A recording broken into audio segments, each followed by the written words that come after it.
Hello dear students, welcome back to my channel Educational Corner. How are you all?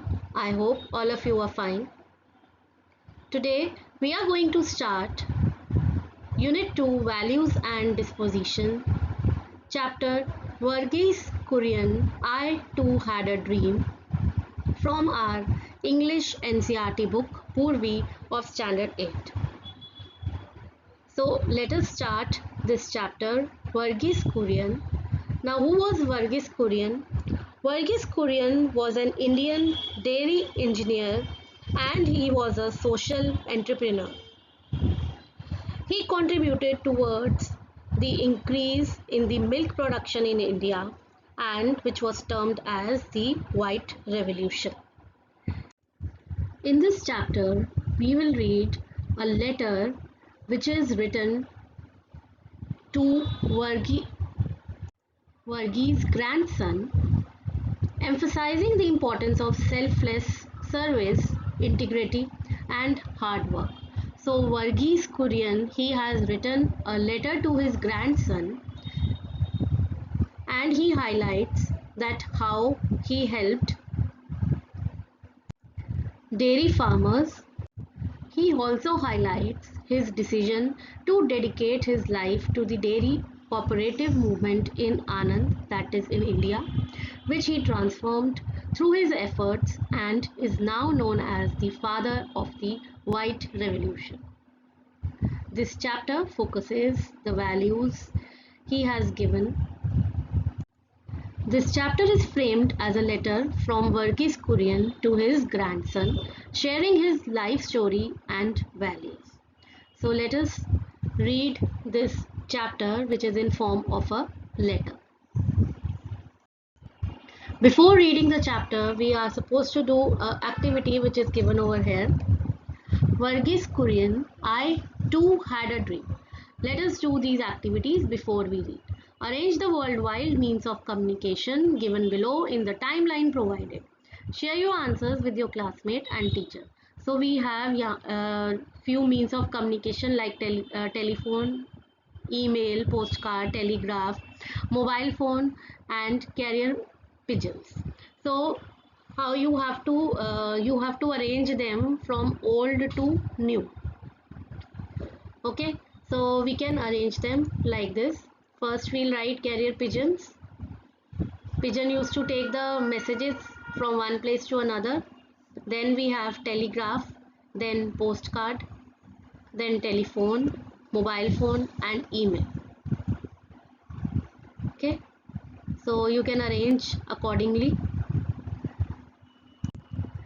Work in pairs and discuss the following things. Share your answers with your classmate and teacher. So here some questions are given and we have to write the answers. We have to find out the answers. The reasons for change in means of communication over the years. Why means of communication have changed? Means earlier we were using a very slow version of each and every communication, but now we are using fast version. Why? Because our technology has progressed. Yes, so due to progressive technology and need for faster communication, we have changed the means of communication. The means of communication that you prefer to use and the reason for your choice. So the communication means of communication which you will prefer to use and why you have used. So I prefer email because it allows me to express myself clearly and can be saved for future references also. So email is best because you can express yourself and then you can save it for future reference in any case you want to see it. So you can see because you have saved it for the future reference. Communication through social media, its benefit and precaution that one should take against its misuse. So communication when we are doing social media is like Facebook, Instagram, and WhatsApp, all the things which we are using these days. So what are the benefits? Benefit is that we are expanding the connectivity. We can expand to more, we can connect to more and more people. So we are in this way we are expanding connectivity, and the limitations are that we should limit our personal information, cyberbullying, and its overuse. Okay, So this way you have to write down the answers. Now let's read the chapter which is in form of the letter. V. Kurian Anand, 388001, India. To my grandson Anand, 2005, my dear Siddharth. So this is in informal letter. Varghese Kurian is writing to his grandson. Okay, we are having some word meanings also. Possession, the state of having something. Treasured, to consider something very special. Decades, a period of 10 years. Then glimpse, a quick and not complete view of something. So let's read. My dear Siddharth, when did I write to you last? I have trouble even remembering. In today's fast-paced world, we have become so addicted to instant communication that we prefer to use a telephone. But speaking on telephone only gives us an immediate but fleeting joy. Writing is different. Writing, even if it's a letter, not only conveys our present concerns and views of the events taking place around us, but it becomes a possession that can be treasured and reread over the years with great abiding pleasure. So, Varghese Kurian is writing to his grandson that uh, he is asking कि मैंने पहले कब तुम्हें लिखा letter, मुझे याद नहीं। उसको याद करते हुए मैं अगर उसको याद करूँगा तो मेरे लिए भी ट्रबल होगी, क्योंकि मुझे याद ही नहीं है मैंने कब लिखा है। आजकल का जो टाइम है वो इतने तेज़ी से भाग रहा है, इतना फास्ट वर्ल्ड हो चुका है कि हम जो है वो एडिक्ट हो चुके हैं। एडिक्ट मतलब किसी चीज़ पे डिपेंड हो जाना।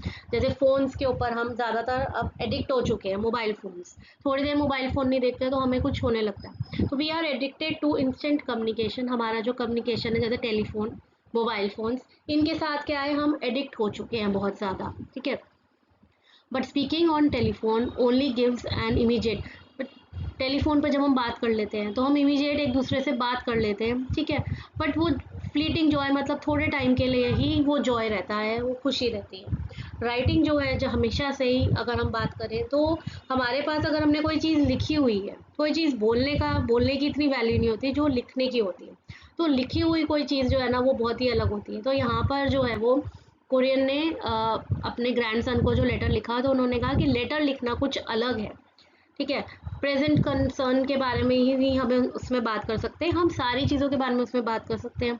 उसके बाद एक ऐसा पोजेशन है, पोजेशन मतलब कोई ऐसी चीज़ हमारे पास होना, जैसे जेवर होते हैं, हमारे गहने होते हैं, हम उनको संभाल के रखते हैं ना। तो लेटर्स या कोई राइटिंग स्किल जो हमारी होती है उसको भी हम ना कई बार संभाल के रखते हैं, जिसको हम ट्रेजर कर सकें। तो ये एक बहुत स्पेशल चीज़ है, किसी चीज़ को हम स्पेशल कंसिडर करते हैं उसे हम ट्रेजर बोलते हैं।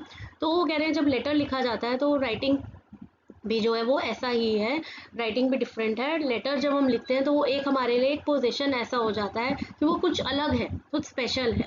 ठीक है, जिसे हम चाहे तो सालों बाद भी पढ़ सकते हैं, और सालों बाद पढ़ने के बाद भी हमें उसमें उतना ही प्लेजर, उतनी ही हैप्पीनेस मिलेगी, और ज़्यादा लंबे टाइम के लिए मिलेगी।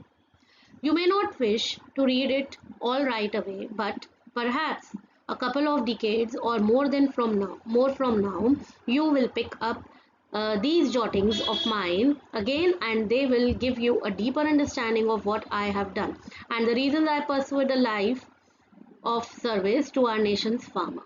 सो ही सेइंग कि आज हो सकता है तुम्हें मेरा लेटर पढ़ना अच्छा ना लगे, पर कुछ टाइम बाद, कुछ डिकेड्स बाद, कुछ 10 साल बाद, कुछ 15 साल बाद तुम मेरी ये जो जॉटिंग्स है, जॉटिंग्स मतलब क्या होते हैं, ब्रीफ नोट। ठीक है, जैसे हम शॉर्ट पॉइंट्स बना लेते हैं ना, तो ये जो मेरी जो जॉटिंग्स है या ब्रीफ नोट्स हैं, इनको पढ़ना पसंद करोगे, और इसकी तुम्हें एक डीपर अंडरस्टैंडिंग भी मिलेगी कि क्यों मैंने जो है अपनी लाइफ को, मैंने किस तरीके से लाइफ को अपनी नेशन के फार्मर्स के लिए लगा दिया। You will then discover in them a valuable reminder of the days just before the world entered the 21st century. तो उस टाइम के डेज के बारे में तब तुम्हें पता लगेगा, और तुम्हें वो लगेगा कि एक वैल्यूएबल रिमाइंडर है उन दिनों का जब वर्ल्ड जो एंटर करा 21st सेंचुरी में। थोड़ा टाइम था जब वर्ल्ड एंटर करने वाला था 21st सेंचुरी में। And you may want to share my memories with those of your generation or even younger to provide a glimpse of world your grandparents lived in and knew. So तब उस समय तुम्हें अपने younger generation, अपने बच्चों के साथ या तुम आगे और भी बहुत से लोगों के साथ ये बातें जो है वो डिस्कस करना तुम्हें अच्छा लगेगा, तुम इन मेमोरीज को शेयर करोगे. Now I have some word meanings over here, like metallurgy, the scientific study of metals and their uses. I started my working life soon after our country became independent. तो इन्होंने काम कब शुरू किया? जैसे ही country जो है वो इंडिपेंडेंट हुई, इंडिपेंडेंस के बाद इन्होंने काम शुरू करना शुरू कर दिया. The noblest task in those days was to contribute in whatever way we could towards building an India of our dreams, a nation where our people would not only hold their heads high in freedom, but we would B free from hunger and poverty. तो कह रहे हैं उस time पे सबसे नेक काम क्या था, नोबलेस्ट मतलब सबसे नेक काम क्या था कि अपनी जो हमारा जो फ्री हुआ है इंडिया, उसके ड्रीम्स को, उसको एक तरीके से एक इंडिपेंडेंट नेशन की तरह खड़ा करना.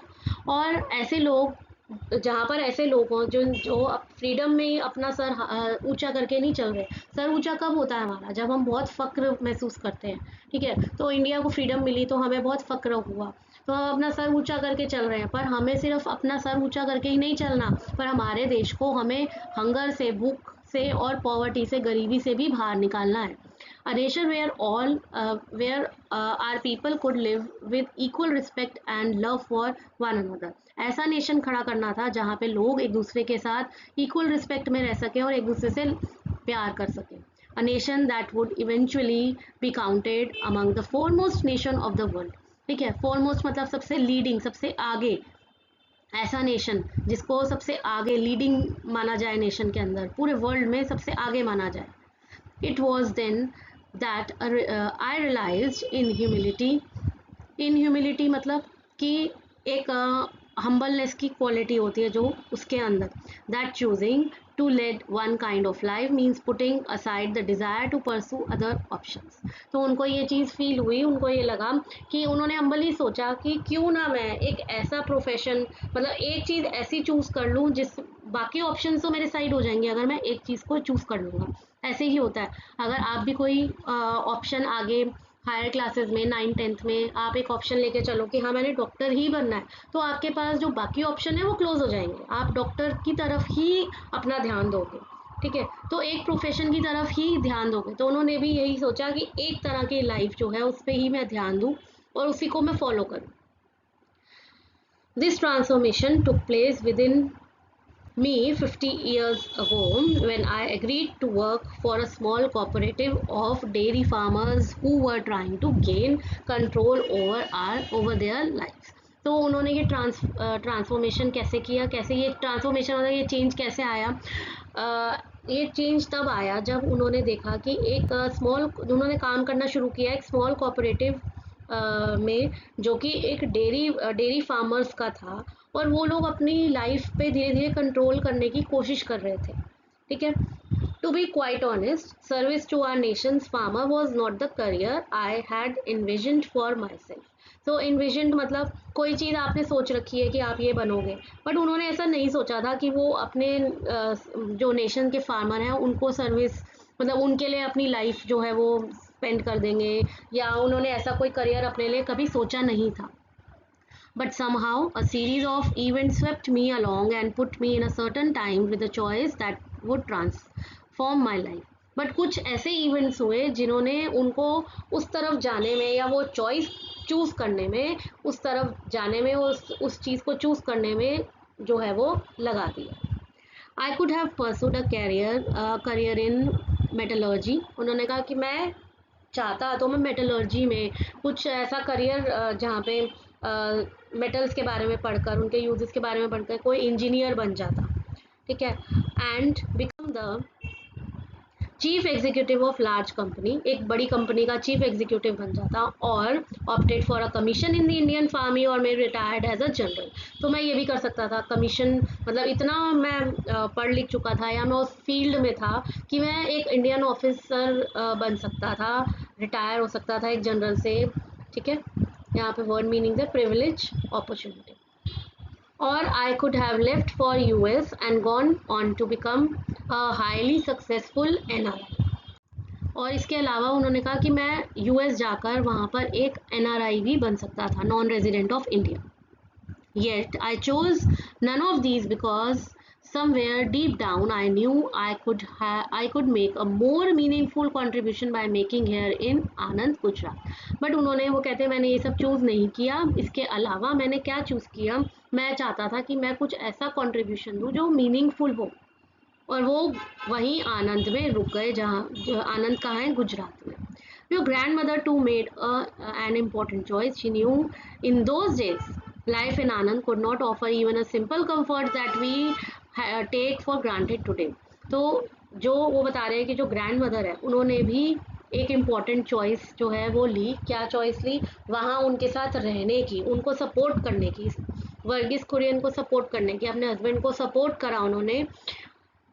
ग्रैंड मदर ने मीन्स ग्रैंडफादर को पूरे तरीके से सपोर्ट किया, जिस वक्त वो जानती थी कि लाइफ जो है आनंद में, गुजरात में ईजी नहीं है, क्योंकि वहाँ पर सिंपल कंफर्ट्स भी नहीं मिल सकते थे उस टाइम पर। However she ardently supported my choice to live and work in Anand. Ardently मतलब उनकी एक स्ट्रॉन्ग फीलिंग थी अंदर से कि मैं आपको सपोर्ट करूँगी ही और वहीं रहूँगी, और उन्होंने चॉइस ली कि मैं वहीं रहूँगी और वहीं काम करना। That choice of your grandmother to stand by me has given me an everlasting strength, always ensuring that I shouldered my responsibility with poise. So grandmother की जो ये choice थी, उन्होंने उनको strength दी, support दिया कि वहाँ पर work करने के लिए, वहाँ पर खड़े होने के लिए, always उन्होंने, जिससे उनको ये लगा कि मैं एक confident तरीके से, काम तरीके से अपनी सारी responsibilities को पूरा कर सकता हूँ।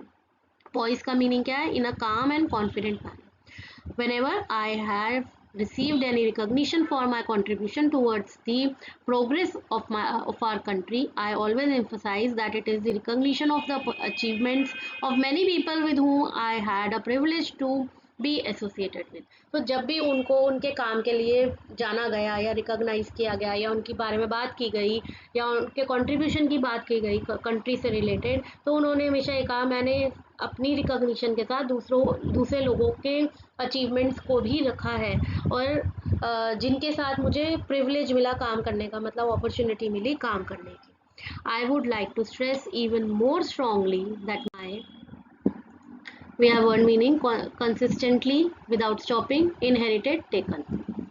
Contribution have been possible only because I have consistently adhered to certain values. तो उन्होंने कहा मेरे कंट्रीब्यूशन क्यों पॉसिबल हो पाए, क्योंकि एक एडर्ड मतलब एक सपोर्ट मुझे जो है वो मिलता रहा, कंसिस्टेंटली मतलब विदाउट स्टॉपिंग, बिना रुके मुझे एक सपोर्ट मिलता रहा कुछ वैल्यूज़ को लेके। इस वजह से values that I have inherited from my parents and other family elders, values that I saw in my mentor and supporter here in Anand, Tribhuvan, Tribhuvan Das Patel. I have often spoken of integrity as the most important of these values, realizing that integrity and personal integrity at that is being honest to yourself. तो उन्होंने बताया कि values उनको कहाँ से मिली, inherited मतलब taken, लेना, कहाँ से मिली, एक तो उनके पेरेंट्स से मिली, उनके एल्डर्स से मिली, फिर उनके जो मेंटर थे उनके अंदर उन्होंने वैल्यूज़ देखी, सपोर्टर जो उनको सपोर्ट करते थे, त्रिभुवन दास उनके जो मेंटर और सपोर्टर थे, त्रिभुवन दास पटेल जो वहाँ आनंद में थे, उनके अंदर जो वैल्यूज़ थी वो उन्होंने देखी। और उन्होंने, वो कह रहे हैं हमेशा मैंने ये बोला कि इंटीग्रिटी जो है वो सबसे इम्पोर्टेंट है। इंटीग्रिटी मतलब हमारे अंदर का जो मतलब जो ऑनेस्ट वाला पार्ट है, ठीक है। और स्ट्रॉन्ग मॉरल प्रिंसिपल क्या है वो, कि हमें हमेशा ऑनेस्ट रहना चाहिए अपने साथ, ठीक है। If you are always honest to yourself, it does not take much effort in always been honest with others. अगर आप अपने साथ ऑनेस्ट हैं, इंटीग्रिटी वही है अपने साथ ऑनेस्ट रहना, अगर आप अपने साथ ऑनेस्ट हैं तो आप सामने वाले के साथ ऑनेस्ट होने में टाइम नहीं लगाओगे। I have also learned what I am sure you too will find out someday. Life is a privilege and to waste it would be wrong. Life क्या है? एक प्रिविलेज है, एक अपॉर्चुनिटी है, ठीक है।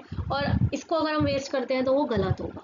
कई चीज़ें जो होती है ना, हम बच्चों को छोटे होते समझाते हैं, ठीक है, आपके पेरेंट्स से भी आपको छोटे होते कई चीज़ें समझाई होंगी, बट आपको वो उस टाइम पे सही नहीं लगती। आगे जाकर जब आप उनकी बात को याद करते हो या वो दोबारा से कभी वो बात बोलते हैं तो आपको रियलाइज़ होता है कि हाँ, मेरे पेरेंट्स मुझे सही समझाते थे। ठीक है। तो इसी तरह यहाँ पर जब वो लेटर लिख रहे हैं तो बता रहे हैं कि एक चीज़ मैंने जो और लाइफ में लर्न करी, ठीक है, हो सकता है वो आज तुम्हें समझ ना आए बट आगे जाके ज़रूर आएगी, कि लाइफ जो एक प्रिविलेज है, हमारे लिए एक अपॉर्चुनिटी है और इसे हमें वेस्ट नहीं करना चाहिए। अगर हम इसे वेस्ट करते हैं तो वो गलत होगा।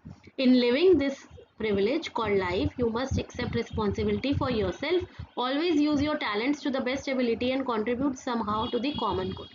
तो अपनी लाइफ में रिस्पॉन्सिबिलिटी को एक्सेप्ट करो और अपने टैलेंट को एक बेस्ट एबिलिटी तक लेकर आओ। ठीक है, अपने टैलेंट का बेस्ट दिखाओ and contribute somehow to common good, और कंट्रीब्यूट करो सोसाइटी के लिए, कॉमन गुड के लिए। That common good will present itself to you in many forms every day. If you look around you will find there is lot of waiting to be done. Your friend may need help, your teacher could be looking for a volunteer, or the community you live in will need you to make a contribution। अगर आप आसपास देखोगे तो किसी ना किसी को आपकी हेल्प की ज़रूरत ज़रूर है। जैसे कि कोई फ्रेंड जिसको हेल्प चाहिए, या कोई टीचर एक वॉलंटियर ढूंढ रही है, या कम्युनिटी में कोई कंट्रीब्यूशन करना है, तो किसी ना किसी तरह से आप उसमें जुट जाओ, लग जाओ। I hope that you too will discover, as I did, that failure is not about succeeding। Failure जो है वो, इसका मतलब ये नहीं है अगर आप फेल हो गए तो आप सक्सीड नहीं हो सकते। ठीक है, rather it is about not putting in your best efforts and not contributing however modestly to the common good। इसका मतलब ये है कि अगर आप अपने बेस्ट एफर्ट्स नहीं डाल रहे हो और अच्छे से कंट्रीब्यूट नहीं कर रहे तो आप फेल हो रहे हो। ठीक है, in life you too will discover, as I did, that anything can go wrong at the time and mostly does। बहुत सारी चीज़ें जो गलत होती हैं, कई चीज़ें जो हैं वो लाइफ में गलत हो जाती हैं। yet there is little correlation मतलब दोनों के बीच में कनेक्शन होना, between the circumstances of people lives and how happy they are।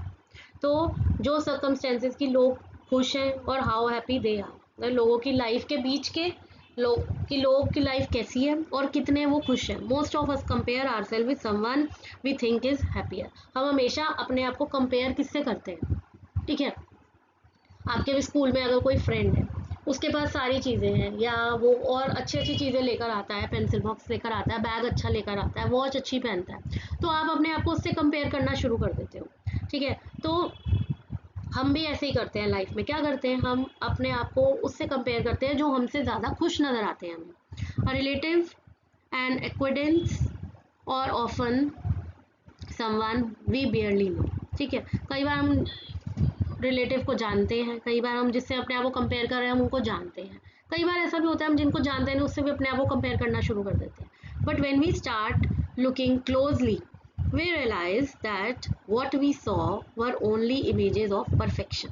जब हम पास से देखते हैं या हम उनके बारे में और जानते हैं ऐसे लोगों के बारे में, तो हमें पता लगता है कि हमने सिर्फ बाहर बाहर की चीज़ें देखी, and that will help us to understand and cherish what we have rather than what we don't have. और हमें तब पता लगता है कि वो इस पोजीशन पे कैसे पहुँचे हैं, इतने हैप्पी कैसे हैं, इतने रिच कैसे हैं, इतने वेल्दी कैसे हैं। तब हमें पता लगता है, जब हम उनको ज़्यादा क्लोजली देखते हैं, ज़्यादा पास से देखते हैं, ज़्यादा पता लगता है हमें, उनके अंदर की परफेक्शन देखते हैं। ठीक है, तब हमें ये रियलाइज़ होता है कि हमारे पास क्या है, ये हम नहीं देखते कि हमारे पास क्या नहीं है। Do you remember when you accompanied me at the magnificent ceremony in Delhi where our president awarded me the Padma Vibhushan in 1999। तो यहाँ पर जो ग्रैंड सन है उन्होंने वर्गीस कुरियन को अकम्पनी किया, कहाँ पर, दिल्ली में, जब उनको एक अवार्ड मिला। ठीक है, Padma Vibhushan award in 1990। Magnificent मतलब great. With great pride you slipped the medal around your neck, looked at in awe and asked me very innocently if you could keep it। सो जो छोटे बच्चे होते हैं ना, वो मेडल देखकर, ट्रॉफी देख के उनको लगता है काश हमारे पास भी ऐसी ट्रॉफी होती। तो यहाँ पर भी जो है ग्रैंडसन ने यही बोला कि ये जो आपने, आपका जो मेडल है, क्या ये मैं अपनी नेक में पहन सकता हूँ? इनोसेंटली छोटे बच्चे होते हैं वो ऐसे ही पूछते हैं, क्या ये मेडल मैं पहन लूँ? तो यहाँ पर भी ग्रैंडसन ने यही बोला। Do you remember the answer your grandmother and I gave you? तो यहाँ पर क्या बोला वर्गीस कुरियन और ग्रैंड मदर ने?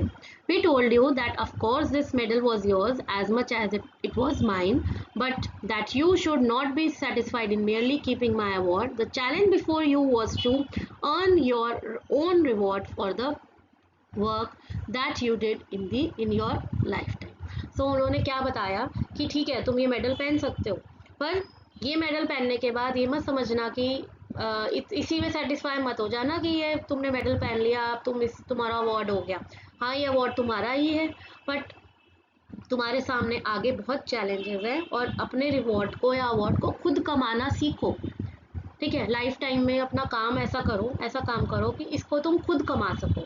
And in the end, if we are brave enough to love, strong enough to rejoice in others' happiness, and wise enough to know that there's enough to go around for all, then we would have lived our lives to the fullest. और वो कहना चाहते हैं and में कि अगर हम इतने ब्रेव हैं कि सबसे प्यार करें, इतने स्ट्रॉन्ग हैं कि सबकी खुशी में खुश हों, ठीक है, और इतने वाइज हैं कि that there is enough to go around, तो हम इतने वाइज हैं कि सबकी लाइफ में हम मतलब खुशियाँ देखें, हर चीज़ में हम खुशियाँ देखें। तो इसका मतलब है कि हमने अपनी लाइफ को फुलेस्ट अच्छे तरीके से जी लिया।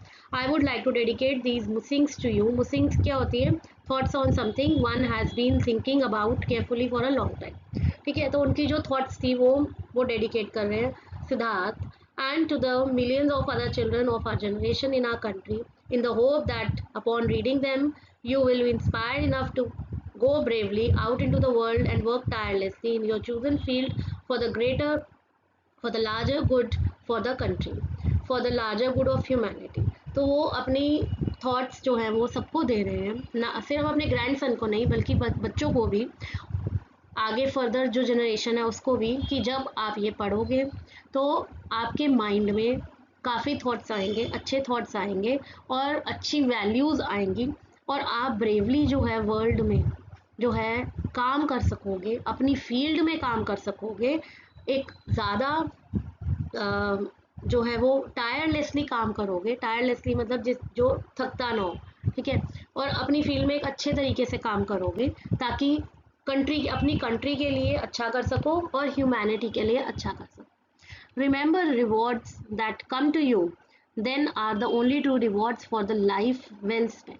तो उस समय जो आपके पास रिवॉर्ड्स आएंगे या अवार्ड्स आएंगे, जब आप अपनी कंट्री के लिए कुछ अच्छा करोगे या आप ह्यूमैनिटी के लिए कुछ अच्छा करोगे, वो ये एक ट्रू रिवॉर्ड है आपके लाइफ के लिए और आपके लिए। With my fondest love, yours दादा V. Kurian. Okay, so this was the letter from the grandfather to grandson. Varghese Kurian has written this letter. In this letter, he has given some values, shared some values to his grandson as well as to the children of your generation, that how you can uplift or make contribution towards our country, India. So I hope you have understood this chapter. Now I'll see you soon in my next video with the back exercise and question answers of this chapter. If you are liking my videos, please do subscribe my channel and share your valuable comments with me. Thanks for watching.